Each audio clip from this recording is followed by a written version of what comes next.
नमस्कार मंडळी, मी भरत विजय चव्हाण तुम्हा सगळ्यांचं स्वागत करत आहे. मंडळी, या शुक्रवारी रिलीज झाले होते 3 मराठी सिनेमे. एक म्हणजे मुंबई लोकल, ज्याचा आत्ता आपण रिव्ह्यू करत आहोत तो, आणि दुसरे 2 सिनेमे म्हणजे अबकारिका आणि परिणीती. या बाकीच्या 2 सिनेमांचे रिव्ह्यू आपण ऑलरेडी केलेले आहेत. ते व्हिडिओ जर तुम्ही बघितले नसतील तर त्याची लिंक तुम्हाला खाली डिस्क्रिप्शन बॉक्समध्ये देतोय. आता येऊया मुंबई लोकल या सिनेमावर. मंडळी, गोष्ट आहे आशिष आणि मिस नायगावची. आता मिस नायगाव क्या आहे, आशिष म्हणजे आपला प्रथमेश परब आणि मिस नायगाव म्हणजेच ज्ञानदा. आता मिस नायगाव यांचं हे नाव त्यांना कसं देण्यात आलंय, का देण्यात आलंय, या सगळ्या गोष्टी जाणून घेण्यासाठी हा सिनेमा सिनेमागृहात जाऊन नक्की बघा. हे दोघं एका ट्रेनमध्ये रेग्युलरली ट्रॅव्हल करत असतात. आखो आखो में बात होणे दो असं काहीतरी यांचं होत असतं. प्रथमेशला ती आवडायला सुद्धा लागते. बट एक दिवस प्रथमेश बरोबर एक मोठी ट्रॅजेडी होते. आता त्या ट्रॅजेडीमध्ये त्याचे सर्व्हायव्हलचे चान्सेस सुद्धा खूप कमी असतात. आता अशा वेळेला प्रथमेश मुळात त्या ट्रॅजेडीतनं बाहेर येणार का? मिस नायगावला ती ट्रॅजेडी काय आहे ते कळणार का? त्या ट्रॅजेडीतनं समजा तिला कळलं तर ती बाहेर काढायला प्रथमेशला मदत करणार का? आणि समजा बाकी सगळं जुळून आलंच तर हे या दोघांचं एक हॅपी एंडिंग होणार का? या सगळ्या प्रश्नांची उत्तर जर तुम्हाला जाणून घ्यायची असेल तर तुम्हाला हा सिनेमा सिनेमागृहात जाऊन बघणं खूप गरजेचं आहे. सिनेमात खास करून ती ट्रॅजेडी झाल्यानंतर एकदम सिरियस नोटवर हा सिनेमा येतो आणि काही काही 2-3 इमोशनल सीन्स तर सॉलिड आहेत. मला सांगावेसे वाटतंय, एक मिस नायगाव आणि प्रथमेशचा आहे आणि एक प्रथमेश आणि त्याच्या आईचा इमोशनल सीन आहे.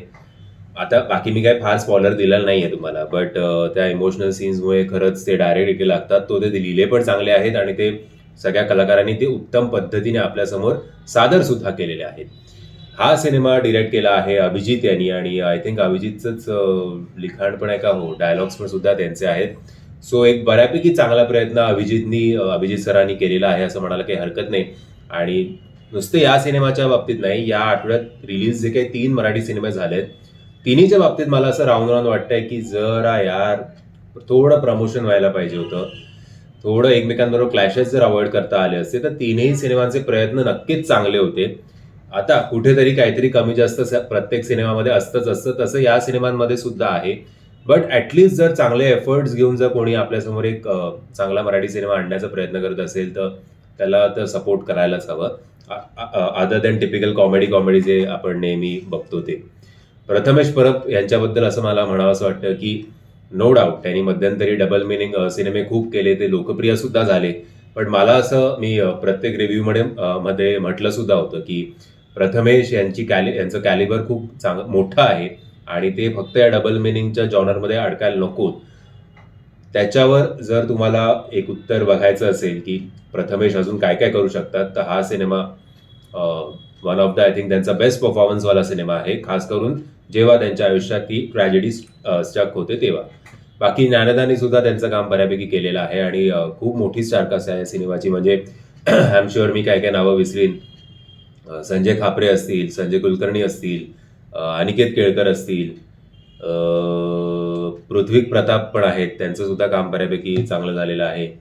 मनमीत प्रेम, स्मिता डोंगरे, अजून पण मी नावं काय काय मिस केली असतील त्यासाठी क्षमा. म्युझिक या सिनेमाचं चांगलं आहे. म्युझिक केलेलं आहे देवाशिष, सुचिर कुलकर्णी आणि हर्षवर्धन जीनी, आणि लिरिक्स सुद्धा बरे आहेत. सो नेहमी बऱ्यापैकी मराठी सिनेमांचा प्रॉब्लेम होतो की आपल्याला गाणी लक्षात राहत नाहीत सिनेमा संपल्यानंतर सुद्धा. तसा या सिनेमाच्या बाबतीत प्रॉब्लेम होत नाही. नो डाऊट तुम्ही काय ती गाणी प्लेलिस्टमध्ये टाकणार की नाही आहेत, पण तुमच्या ते डोक्यात नक्कीच राहतील की अरे हे चांगलं गाणं होतं, हे चांगलं गाणं होतं. आणि मग कदाचित तुम्ही सिनेमागृहातनं बाहेर आल्यानंतर जरा ते गुगल कराल की हे कुठलं गाणं आहे. बाकी योगेश कोळी यांचं कॅमेरा वर्क सुद्धा मला आवडलं, सो त्याचं सुद्धा स्पेशल मेन्शन. ओव्हरऑल बाकीच्या 2 सिनेमांसारखा हा सिनेमा सुद्धा एक हाफ सेंचुरी किंवा सेंचुरी होता होता हुकली आहे असं म्हणायला काही हरकत नाही. बाकी मी मराठी सिनेमांना तर कधी रेट करत नाही. मी फक्त तुम्हाला सांगू शकतो की सिनेमागृहात जाऊन बघा की OTTवर येण्याची वाट बघा.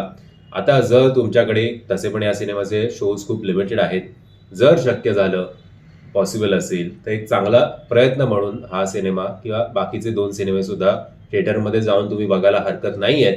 त्यातून जर मिसच झालं तर जेव्हा केव्हा हे सिनेमा OTTवर येईल, जेव्हा केव्हा हे तीनही सिनेमे OTTवर येतील तेव्हा या तीनही सिनेमानं OTTवर बघून त्यांचे व्ह्यूज नक्कीच वाढवा, एवढीच शेवटी तुम्हाला विनंती करू शकतो.